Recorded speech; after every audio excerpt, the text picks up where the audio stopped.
जय श्री महाकाल।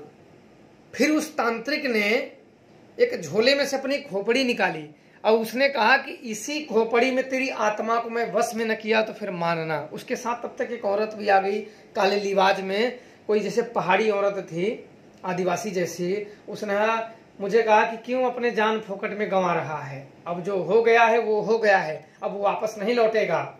तो अपनी जान की भीख चाहता है तो अब भी समय है, मैं तेरे लिए इनसे बोल दूंगी।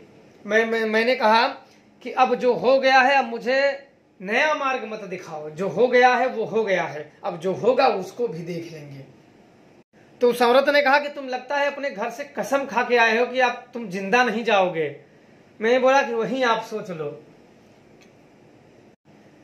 फिर उस अघोरी ने, उस बुजुर्ग ने जमीन पे 3 बार थूका और खोपड़ी पे एक हाथ ऐसे मारा और फिर वो पैर पटकते हुए अपने ओर निकला।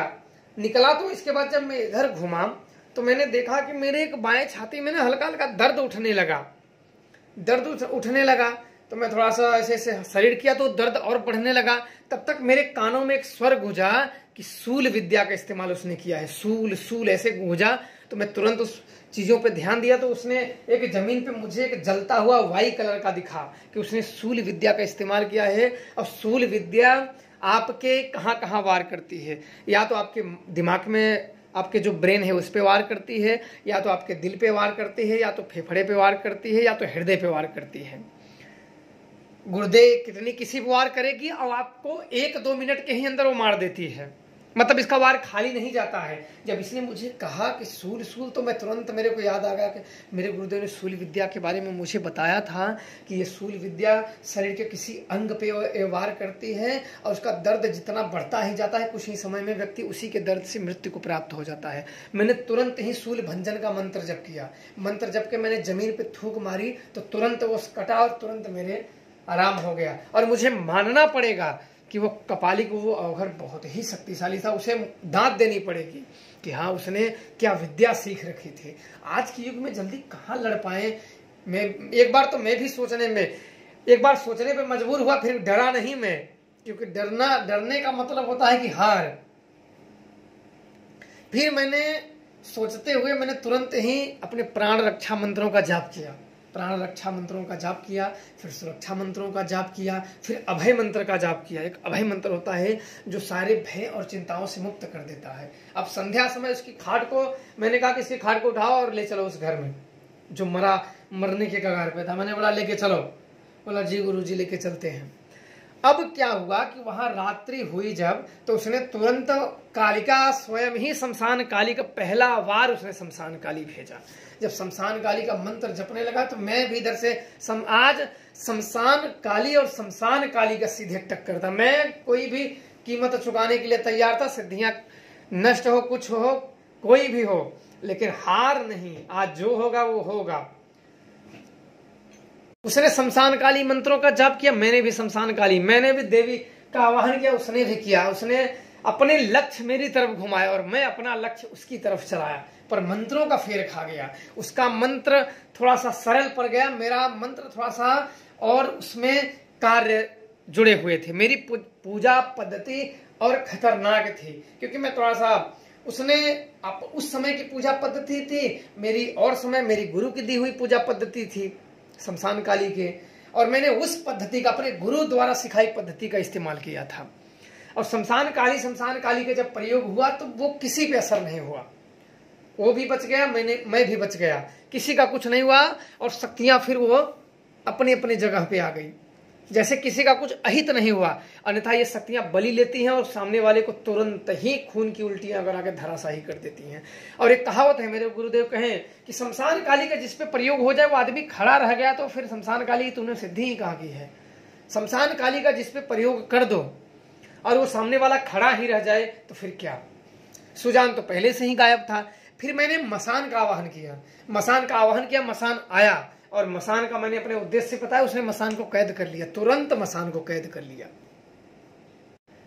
अब मुझे उसको देख के जब मसान कैद हुआ, ये मसान 4थे कैटेगरी का मैंने सिद्ध किया था, सिंधोरा घाट का मसान था। जब मैंने उस मसान को चला तो उसने कैद कर लिया। मुझे तो ऐसे लगा जैसे मुझे काटो तो खून ना आए, कि अरे तो मसान को तुरंत ही पकड़ लिया इसने और मसान कैद हो गया तुरंत। फिर मेरे को गुस्सा भी आया और गुस्सा मेरे को लगा। फिर मैंने एक प्रेत का आवाहन किया, वो जगराल महाप्रेत था। एक बार मेरा इससे कुछ युद्ध हुआ था और उस युद्ध में बाद में इसका जब स्थान बनाया गया तो इसने मुझे जरूरत के समय पे आने का वचन दिया था। इसके साथ 1000 प्रेत चलते हैं, जगराली महाप्रेत है। तो मैंने उसको कहा कि आज वीर तेरी जरूरत पड़ गई है, आज मेरी मदद कर। तो वो तुरंत आया और मैंने अपना उद्देश्य बताया, इसको भी उसने कैद कर लिया, जगराल को भी उसने कैद कर लिया। अब मुझे तो ऐसा हुआ कि जैसे अब मेरा तो आधा दिमाग ही काम करना बंद कर दिया कि अब मैं क्या करूं, ये तो भारी पड़ता जा रहा है। तब फिर मैंने भोग रखा शराब का और यमरुड़ा का। मैं बोला कि अब वहीं को मुझे बुलाना पड़ेगा। अब मुझे एक तो काम करना था, आजाद कराना था मसान को और जगराल महाप्रेत को। ये लोग दोनों मेरे लिए लड़े थे तो मुझे किसी भी कीमत पे आजाद करना था मुझे। अब मैं यमरुड़ा का आवाहन करना ही उचित समझा। मैंने भोग दिया और यमरुड़ा के मंत्रों के आवाहन, उसके आवाहन में लग गया। कुछ समय के बाद यमरुड़ा के आवाहन करते करते करते करते जब उसके संकेत मिलने लगे तो अपना मंतव्य बताया कि इन मसान को और इस प्रेत को आजाद कर दो। तो उसके कई सेवक आते हैं। उसका यमरुड़ा का सिंहासन स्वर्ण का होता है और सिंहासन सहित प्रकट होती है। उसके कई प्रेत सेवक होते हैं और कई प्रेतनियां सेविकाएं होती हैं और यमरुड़ा एक डाकिनी होती है। यमरुड़ा की जिसे सिद्धि हो जाए वो भूत विजयी और प्रेत विजयी होता है। जल्दी हालांकि कोई इसका इस्तेमाल करता नहीं है कि जरूरत पड़ने पे ही किए जाते हैं। डाकिनी प्रबल तामसिक शक्ति होती है और इसको मैंने अपना उद्देश्य बताया, तुरंत ही मसान को और जगराल महाप्रेत को उसके कैद से आजाद कर दिए। अब मुझे लगा कि अब ये मसान को और ये प्रेतों का खेल नहीं रहा है, ये तो खिलौने वाली चीजें हो गई। ये तो ऐसे पकड़ रहा है कि जैसे उपहास कर रहा हो। वो लोग 2 लोग चला रहे थे, मैं अकेला था। मैं अपने साथ एक शिष्य को लेके गया था, लेकिन मेरा शिष्य अभी कच्चा था इसलिए मैं अपने काम के लिए उसके जान को दांव पे लगाने वाला नहीं था। इसलिए मैंने उसको कहा कि तुम इधर ही रहो, जब तक मैं ना बुलाऊं तुम मत आना। क्योंकि मैं उसको, अभी वो कच्चा था तो मैं उसको अपने लिए दांव पे नहीं लगाने वाला था। कुछ शक्तियां थी उसे, देख विद्या भी प्राप्त थी, पर 1 2 4 शक्तियों से युद्ध या ऐसी चीजों से नहीं भिड़ा जा सकता है। क्योंकि ऐसी जब भिड़न तो होते हैं ना तो पता नहीं उसका क्या है क्या नहीं है। सामने वाले का जब तक जान न लो तब तक बेवजह नहीं पंगे लिए जाते हैं।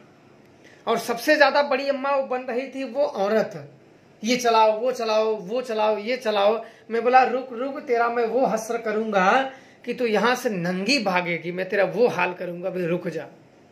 और एक बात और महिला में थी कि महिला देख विद्या में बड़ी प्रबल थी, उसने बामती पूज रखी थी। मैं जब गया तभी मेरे बारे में सब बता दिया उसने, कुछ शक्तियों को छोड़ के, क्योंकि बामती की भी एक अपनी सीमाएं होती हैं। कुछ शक्तियों को छोड़ के उसने फटाफट मैं तुरंत जान गया कि इसके पास बामती विद्या है। मैंने कहा कि ये सब मुझे भ्रमित करने का प्रयास मत करो, ये वो बता के मुझे भ्रमित मत करो। जो काम है तुम इसे मुझसे अपनी आजाद करते हो तुम लोग कि नहीं, मुझे ऐसा बता के मुझे भ्रमित करने का प्रयास मत करो। जो भ्रमित होता है उसे भ्रमित करो। मुझे बस एक ही उद्देश्य कि इसे ठीक करो, बस, मैं और कुछ नहीं जानता। तो उन लोगों ने नहीं माने थे। फिर उस औरत ने एक प्रयोग किया था, एक नपुंसक की हड्डी द्वारा उसने प्रयोग किया था और उसने बहुत अच्छी चाल उसने चली थी। क्योंकि वो तंत्र विद्या में, आप लोगों को मैं बता दूं, तांत्रिक विद्याओं में नपुंसक की हड्डियां जो होती हैं, जो जिसे किन्नर बोलते हैं, किन्नर की हड्डियों द्वारा अगर आपके ऊपर कोई किन्नर शक्तियां आपके ऊपर इस्तेमाल कर दिया जाए तो वो आप किसी अन्य शक्तियों से उसे वापस नहीं कर सकते हो। और उसे एक ही तरीके से वापस किया जा सकता है कि आपके पास किन्नर शक्तियों की सिद्धि हो, तभी आप उसे वापस कर सकते हो, अन्यथा नहीं। ये मत सोचना कि मेरे पास ये है तो मैं वापस कर लूंगा, कुछ नहीं कर पाओगे, कुछ भी नहीं कर पाओगे। अब उस समय पे जब उसने किन्नर शक्तियों का इस्तेमाल किया तो मुझे ज्ञात हो गया कि ये किन्नर शक्तियां चली हुई हैं। अब मैं तो बड़े अवाक हो गया कि अब मैं कौन शक्ति चलाऊं, कैसे चलाऊं। और लड़के के ऊपर जैसे जैसे उसका प्राण जाने को ना हो, ऐसे वो अटकने लगा, बिल्कुल जैसे सांस उसकी रुक रुक के आने लगी। अब मैं बड़ा सोच विचार करते करते तब तक मेरे गुरु की बताई हुई बात याद आ गई कि किसी कारणवश अगर किन्नर की शक्तियों को कोई चला दे तो आप भंजन मंत्र जप करके अपने दोनों हाथ और दोनों पैर और जीभ 5 जगह का खून मिला के और उसे एक पात्र में अर्पण कर दोगे तो वो शक्तियां वापस लौट जाती हैं। अब मैंने तुरंत एक चाकू निकाला, दाहिने पैर, बाहिने पैर, इस उंगली उस उंगली, जीभ को थोड़ा सा देख के चीरा लगा के एक दियली में मैंने खून भरा। खून भर के उस भंजन मंत्र जप करके मैंने आगे उसको दिया तो वो शक्तियां वापस लौट गई। उसे बड़ा आश्चर्य हुआ। उसने कहा कि जहां तेरा गुरु बहुत तुझे सिखाया है, आज तू बच गया। फिर वो अब अवघड़ उठा और कुछ त्रिशूल अपने निकाले और एक घेरा बनाने लगा और कुछ मंत्र पढ़ते हुए घेरा बनाने लगा। यहां मैंने सौवाहिनी का आवाहन किया। मैं सोचा कि इसके ऊपर सौवाहिनी का प्रयोग करता हूं। शमशान की एक शक्ति होती है सौवाहिनी। मेरे गुरु द्वारा मुझे सिद्धियां कराई गई थी सौवाहिनी की। मैं कभी उसका प्रयोग नहीं किया था, पहली बार मुझे वहां प्रयोग करना पड़ रहा था। तो मैंने सौवाहिनी का आवाहन किया। आवाहन करके उस अपने उद्देश्य उन दोनों पे लक्षित करके मैंने अपने जो लक्ष्य था उन दोनों पे लक्षित करके मैंने उन शक्तियों को छोड़ दिया। और वहां उस अवघड़ ने पहले ही अपने त्रिशूल दिखाया, कुछ मंत्र उसने बुधाए और अपने त्रिशूल दिखाया और त्रिशूल को नचाया। वो शक्तियां वहां से भाग खड़ी हुई सौवाहिनी। मुझे बड़ा आश्चर्य हुआ कि ये तांत्रिक इतना प्रबल तांत्रिक है, फिर भी ऐसे कार्य क्यों कर रहा है। फिर उस बुजुर्ग अवघड़ ने क्या किया कि जमीन पे खड़ा हुआ और पेशाब किया। पेशाब करने के बाद वो जमीन की मिट्टी फिर उठाया। मिट्टी उठाने के बाद एक पुतला बनाने लगा। मैं समझ गया कि ये मारण प्रयोग कर रहा है, क्योंकि मेरे गुरुदेव बताए थे कि जब कोई भी व्यक्ति अमोघ और अवघड़ी मारण प्रयोग किसी के विषय में कर रहा है, तब वो पेशाब करके और वही मिट्टी उठा के एक पुतला का निर्माण करता है और फिर पुतला का निर्माण करके फिर मारण प्रयोग करता है। और हुआ भी वही। उसने तुरंत ही पेशाब किए, पेशाब करने के बाद उठाया, मिट्टी उठाया, तो उसने एक आदमियों का आकार दिया। आकार देने के बाद मंत्र पढ़ के और अपने त्रिशूल उस पुतले में भोंक दिया। और यहाँ मेरे जैसे नाभियों में ना इतना जैसे दर्द हुआ ना कि बर्दाश्त से बाहर हो जाए। तो उस समय पे भी मैंने, हाथ तो कटे ही थे, मैंने भी खून जमीन पे कहे कम ही गिराया कि मैं सोचा कि थोड़ा बहुत खून है वो भी पूरा ना निकल जाए, ज्यादा कट जाए। तो मैंने खून निकाल के मैंने भी एक पुतला बनाया। उसने अपने भंजन मंत्र का जप करके मैंने भी उसके गर्दन पे चुभा दी। तो उसका जो मारण प्रयोग था वो वापस खंडित हुआ। फिर मैंने त्रिशूल उठाया और भंजन मंत्र का जाप करने के बाद मैंने एक घेरा बनाया, लड़के का भी घेरा बनाया और उसका भी। और मैं अब उस युद्ध को समाप्त करना चाहता। मैंने बोला बहुत हो गया बाबा, तुम्हारी मैंने क्रिया बहुत देख ली।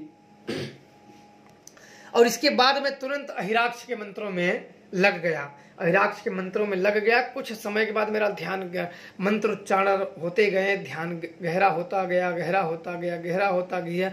एक समय ऐसा है कि झमदने से ध्यान अंधेरे में बिल्कुल लग गया हो और लगने के बाद जैसे मैं सो गया हूं, तुरंत सोने के बाद तुरंत जैसे मैं जागा हूं और एक व्यक्ति बिल्कुल बहुत विशाल काया खड़ा होने के बाद उसकी आंखें बिल्कुल पीले पीले सोने जैसे चमक रही हूं और वो आया और उसकी जैसे शक्तियों को ही बिल्कुल शून्य कर दिया हो। शक्तियों को, उनकी शक्तियों को रोका, शक्तियों को छेड़ किया। वहां उनके बिल्कुल जैसे सीने में बड़ा दर्द उठा उस अवघड़ बाबा के, उठा लगा छटपटाने। जब छटपटाने लगा बहुत जबर, तो औरत के जो था उसका दिमाग बड़ा खराब हो गया कि अब मैं क्या करूं।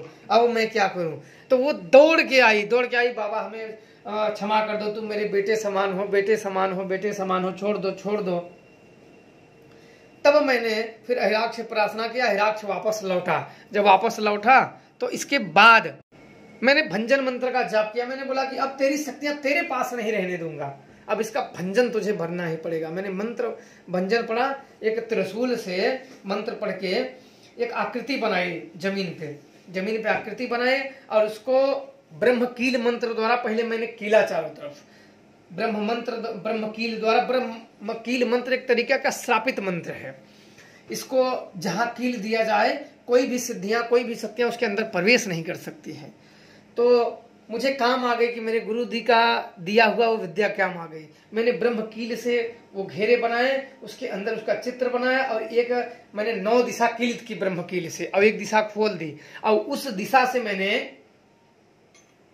भंजन मंत्र का प्रयोग किया। भंजन मंत्र करके फिर 10वें दिशा भी मैंने कील दिया। अब वो बाबा क्या रह गया, ओझा रह गया। जैसे गुनिया होते हैं, अब ओझाई करो और जियो खाओ। फिर आया, मैंने बोला मैं तो कोई झगड़ा ही नहीं चाहता, आप छोड़ो। जब ये शक्तियों की मार लौटी तो ये लड़का उठ के, उस समय मैंने उसकी तरफ देखा तो उसके बैठा हुआ था, काफी वो अच्छा फील कर रहा था। फिर करीब उस समय बज गए थे 3 रात बज गए थे। मैंने उठा, स्नान करने के लिए चला गया, स्नान करके आया। आने के बाद कुछ चाय पानी हुआ, बैठे, सब सन्नाटा पसर गया। कई लोग तो 100 नंबर को फ़ोन कर दिए थे, 100 नंबर को फ़ोन कर दिए, 100 नंबर भी आ गई थी, वहाँ पुलिस वाले भी आ गए। तो लोगों ने कहा कि भूत कर रहे हैं, प्रेत कर रहे हैं। बोले है कैसा भूत प्रेत हो रहा, वो लोग भूत प्रेत माने ही नहीं। तो ज़्यादा मैंने इसे इसलिए प्रयोग नहीं किया कि देखो कुछ किसी का अंग भंग हो जाए तो पुलिस का खतरा बना रहता है। वो लोग भी, आप लोग भी जानते होंगे कि कोई अगर भीषण शक्तियों का इस्तेमाल कर दो तो पुलिस का भी खतरा बना रहता है। पुलिस भी आई तो वहाँ ये हुआ कि पुलिस वालों को उन्होंने FIR करने के लिए इन्होंने शक्तियाँ प्रयोग किया, ये किया वो किया। तो पुलिस वाले शक्तियों को माने नहीं, भूत प्रेत क्या होता है, ये सब कुछ नहीं होता है, फालतू के चक्कर में मत पड़ो। सब पुलिस केस भी नहीं हुआ, सब समाप्त हुआ। अगले दिन बिल्कुल लड़का चलने लगा। फिर आया, पैर पड़ा, वो गुरुजी माफ़ कर दो, हमें अपना शिष्य बना लो। मैंने बोला नहीं, तो मैं अपना शिष्य नहीं बनाऊंगा, तुम अपनी सेवा भक्ति करो और ढंग से करो, जैसे लोग करते हैं ऐसे सेवा भक्ति करो, गुरुजनों के श्रेष्ठ जनों की सेवा करो, उनका आशीर्वाद लो, यही बहुत है। बाकी जैसी तुम्हारी इच्छा जैसे करो। फिर 2 दिन मैं और वहाँ रहा, इसके बाद मैं अपने स्थान पे चला आया। फिर मुझे कुछ क्रिया करने के लिए फिर वापस जाना था, मैं वहाँ से चला गया। बाकी आप लोग प्रसन्न रहें, खुश रहें। जिंदगी में अपने ही इर्द गिर्द के लोग भी कई बार जान के दुश्मन बन जाते हैं और कई बार ऐसी समस्याएं उत्पन्न कर देते हैं कि बच पाना बड़ा मुश्किल होता है। तो इसलिए इन सबसे सदैव सावधान रहना चाहिए और ठीक से रहना चाहिए, मैं तो यही कहूँगा। और हाँ, सदैव बचा के, सब लोग नहीं बच पाते हैं ऐसे प्रयोगों से, ऐसी क्रियाओं से सब लोग नहीं बच पाते हैं। तो आशा करता हूँ कि आप लोग खुश रहें, प्रसन्न रहें। जय माँ शमशानकाली, जय श्री महाकाल।